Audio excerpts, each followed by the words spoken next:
Hello વિદ્યાર્થી મિત્રો, રાધે રાધે.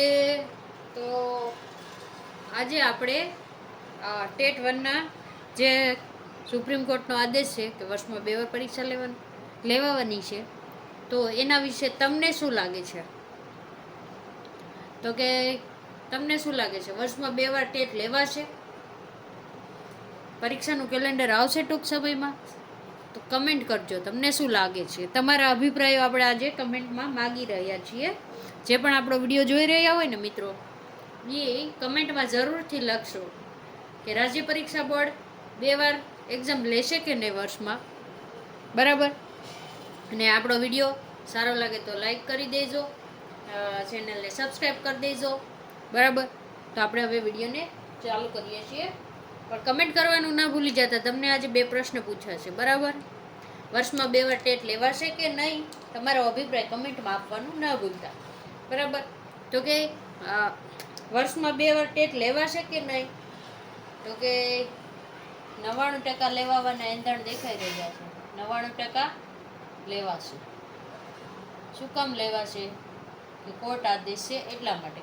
તો હવે તમને એમ થાય કે શિક્ષકોને ફરજિયાત ટેટ 1 અને 2 બંને પાસ કરવાની સુપ્રીમ કોર્ટનો આદેશ છે, એટલે હવે બધાને પાસ તો કરવી જ પડશે. એની લાસ્ટ ડેટ એને આપણને આપી દીધી છે 31 ઓગસ્ટ 2028 સુધી, બરાબર. આ એની લાસ્ટ ડેટ છે. તો આની પહેલાં શિક્ષકોએ જો પ્રમોશન ને બધા બેનિફિટ જોતા હોય તો એક્ઝામ તો પાસ કરવાની જ છે. તો કે ગુજરાતમાં છે ને કેટલા શિક્ષકો છે, તો કે 75,000 શિક્ષકો ખાલી ગુજરાતમાં.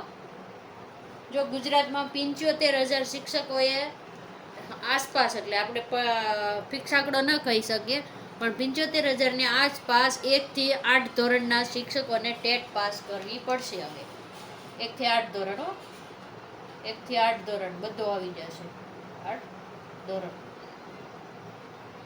માં 75,000 શિક્ષકોને પાસ કરવાની છે. અને આ ચુકાદો છે એ તમને ખબર છે, આ ટેટ અનિવાર્ય છે એ ખાલી ગુજરાતમાં થઈ એવું નથી, બધામાં થઈ, કેન્દ્રમાં થઈ છે, બરાબર. કેન્દ્રમાં લાગુ, બરાબર. અથવા તો તમે આખા ભારતમાં કહો તો પણ ચાલશે, આખા ભારતમાં. આમાંથી એકાદું 2 બાદ કરતા. તો કે આખા કેન્દ્રમાં તો જોવો ને તમે, તો ટોટલ કેટલા થશે, તો કે 25 લાખની આજુબાજુ, 25 લાખ ની આસપાસ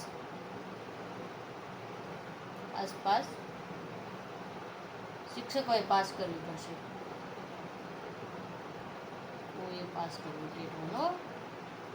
પાસ કરવી પડશે ટેટ 1 અને 2 બંને.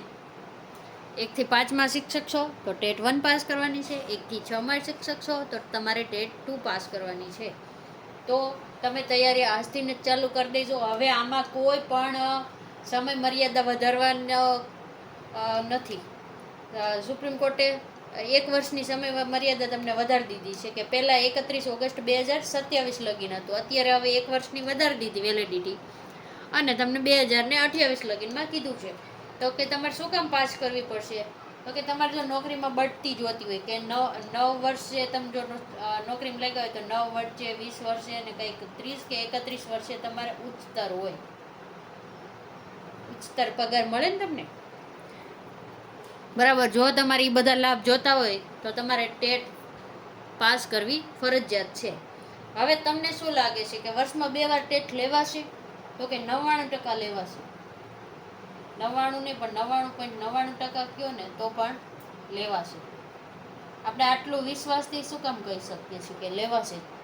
કારણ અહીંયા સુપ્રીમ કોર્ટનો આદેશ છે. કેનો છે? સુપ્રીમ કોર્ટનો આદેશ છે, અને તેના માટેનો પત્ર પણ લખાઈ ગયો છે. એટલે ટૂંક જ સમયમાં હવે તમને ટેટ 2 લેવાય અને ન્યૂઝ મળે તો કાંઈ નવાઈની વાત નથી. તો સૌથી પહેલાં હવે ટેટ 1 તો લેવાઈ ગઈ, તો હવે કઈ આવશે, તો કે ટેટ 2 સત્વરે આવશે, જલ્દી આવશે. હવે આપણે જે દિવાળી લગીની રાહ જોતા હતા ને, એના બદલે હવે વર્ષમાં 2 વાર લેવાનું થશે. તો શું થશે, આની નોટિફિકેશન જલ્દીથી આવી જશે, એટલે કે ટૂંક સમયમાં હવે આવશે, બરાબર. તો શું સરકાર તમને પરીક્ષાનું કેલેન્ડર દેશે? આપણે કેમ ભરતીનું કેલેન્ડર આવી ગયું છે, 10 વર્ષની શિક્ષકોને ભરતીનું કેલેન્ડર આવી ગયું છે કે નહીં? 10 વર્ષનું ભરતી કેલેન્ડર આવી ગયું છે, તમને ખબર હોય તો. ભરતી કેલેન્ડર, બરાબર, કેલેન્ડર, અને એના આધારે જ તમારી અત્યારે 11,000 શિક્ષકોની ભરતી આવી ગઈ છે, બરાબર. તો કે તમને પરીક્ષાનું કેલેન્ડર આપશે, તો કે હવે તમે જો આમાં થોડુંક ઊંડું વિચારો ને તો તમને ખબર પડે કે વર્ષમાં 2 વાર ટેટ લેવી, બરાબર. વર્ષમાં કેટલી વાર કીધી? 2 વાર. આ પેટર્ન કોની છે? આપણી નથી, કેન્દ્રની છે, સીટેટ લેવલની, બરાબર. તમે જુઓ, સીટેટ ફેબ્રુઆરીમાં આવી હતી, તો પાછી સપ્ટેમ્બરમાં આવી ગઈ, બરાબર. આ સીટેટ ફેબ્રુઆરીમાં આવી હતી, પાછી સપ્ટેમ્બરમાં આવી ગઈ, બરાબર. તો વર્ષમાં 2 વાર સીટેટ આવે છે. હવે રાજ્યમાં પણ તમારે 2 વાર ટેટ આવી શકે છે, આવી શકે છે ને. આપણું તો કેવું એવું જ છે કે આવશે જ, 100% આવશે. બાકી શિક્ષકો હવે રજૂઆત કરશે, ટેટ લઈ આવવામાં આપણે રજૂઆત કરવી પડશે નહીં, હવે તો શિક્ષકો રજૂઆત કરશે કે ટેટ લઈ આવો, અમારે પાસ કરવાની છે. એટલે હવે જે વિદ્યાર્થીઓ બિચારા રજૂઆત કરતા હતા ને, ટેટ લઈ આવો, 3-3 વર્ષે આવતી હતી, હવે આપણે નહીં કરવી પડે, હવે શિક્ષકો કરશે. તો તમને એમ થશે કે આમાં ટેટ અલગ લેવાશે કે ભેગી લેવાશે? તો કે અલગ ક્યારેય ના લેવાય. ટેટ 1 ને 2 છે ને હંમેશા બધાની સાથે જ લેવાશે. પછી વિદ્યાર્થી હોય કે શિક્ષકો હોય, જો શિક્ષકોને અલગ લ્યો ને તો પેપરમાં સહેલું નીકળે ને એવા બધું થઈ શકે છે. એટલા માટે બધાની સાથે જ લેવાશે. તો તમે જો પીટીસી અને બીએડ કર્યું હોય તો તમને ડબલ બેનિફિટ મેળવ નહીં. પહેલાં 3 વર્ષે આવતી હતી, એના બદલે હવે વર્ષમાં 2 વાર આવશે. તો તૈયારી ચાલુ રાખો, પહેલી નહીં તો બીજી, બીજી નહીં તો ત્રીજી. 1.5 વર્ષ કે 2 વર્ષમાં તમે પાસ થઈ જ જવાના છો, બરાબર. તો આપણા માટે તો આ બેનિફિટ જ છે. જે શિક્ષકો નથી બન્યા ને એના માટે આ બેનિફિટ છે, 2 વાર આવશે. અને જે શિક્ષકો બની ગયા છે ને જેને આપવાની છે એને પણ સારું જ છે કે પાસ કરી લે તો એને પગાર વધારવાનું બધું મળશે, પ્રમોશન મળશે. પણ આપણે તો નોકરી માટે ટેટ 1 ને 2 આપતા હોઈએ છીએ, બરાબર. એના માટે આ ખુશખબર જેવું છે, બરાબર. તો કે આ વિષયનું તમે કઈ રીતે કહી શકો? તો કે એસીબીએ છે ને શિક્ષણ વિભાગને શિક્ષણ વિભાગને પત્ર લખી દીધો છે કે સુપ્રીમ કોર્ટે કીધું છે કે વર્ષમાં 2 વાર ટેટ લેવાની છે, તો અમને હવે મંજૂરી આપો, બરાબર, મંજૂરી આપો. હવે એસીબીએ પત્ર શિક્ષણ વિભાગને લખી દીધો છે. હવે શિક્ષણ વિભાગ સત્વરે મંજૂરી આપી દે એટલે તમારી એક્ઝામ વર્ષમાં 2 વાર આવશે. કેટલી વાર આવશે? 2 વાર આવશે.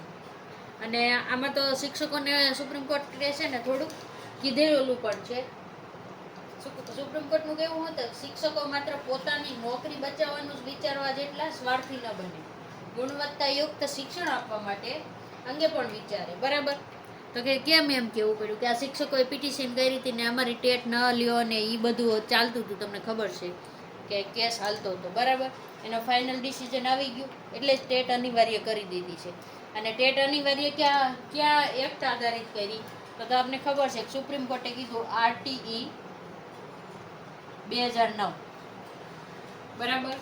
એની કલમ તમે જુઓ, RTE 2009 ની તમે કલમ અનુચ્છેદ 21A જુઓ ને તો ફરજિયાત શિક્ષણ વાળો છે, બરાબર. એમાં પણ તમને કલમ 23 આપેલી છે કે કલમ 23(2), બરાબર. એમાં સાફ લખ્યું છે કે ટેટ પરીક્ષા પાસ કરવી ફરજિયાત છે. આ કલમમાં એવું લખ્યું છે કે ટેટ પાસ કરવી ફરજિયાત છે, ટેટ પાસ કરવી ફરજિયાત છે. હવે તમે RTE એક્ટ ન વાંચ્યો હોય તો વાંચી લેજો, બરાબર. અને NEP 2020 બધાના પ્રશ્નો તો પૂછાય છે, તો એકવાર નજર મારી લેજો. અને આ કલમ બધાને ખબર હોવી જોઈએ, ફરજિયાત શિક્ષણવાળી છે, મફત અને ફરજિયાત શિક્ષણવાળી. 2186માં સુધારાથી ઉમેરવામાં આવી છે. એ તમારે હમણાં જ સેકન્ડરીમાં લગભગ, હા, સેકન્ડરીમાં પ્રશ્ન પૂછાઈ ગયો ને એમાં આપણે વાંધા અરજી પણ થયેલી છે, બરાબર. વાંધા અરજી થયેલી છે કે કલમ 2 આપેલું છે ને એકમાં કલમ 21 આપેલું, બરાબર. ખાસ જોઈ લેજો. જે મિત્રો બીએડ કરેલા હોય જેને ટાટ સેકન્ડરીની એક્ઝામ આપીને હોય એ જોઈ લેજો આ કલમ 21A, બરાબર, જોઈ લેજો. અને જો તમને વિડીયો સારો લાગ્યો હોય તો કમેન્ટમાં કહેજો કે પરીક્ષા 2 વાર લેવાશે કે નહીં. તમને શું લાગે છે? તમારા અભિપ્રાય કમેન્ટમાં દેવાનું ન ભૂલતા. અત્યારે વિડીયોને પૂર્ણ કરીએ છીએ. રાધે રાધે.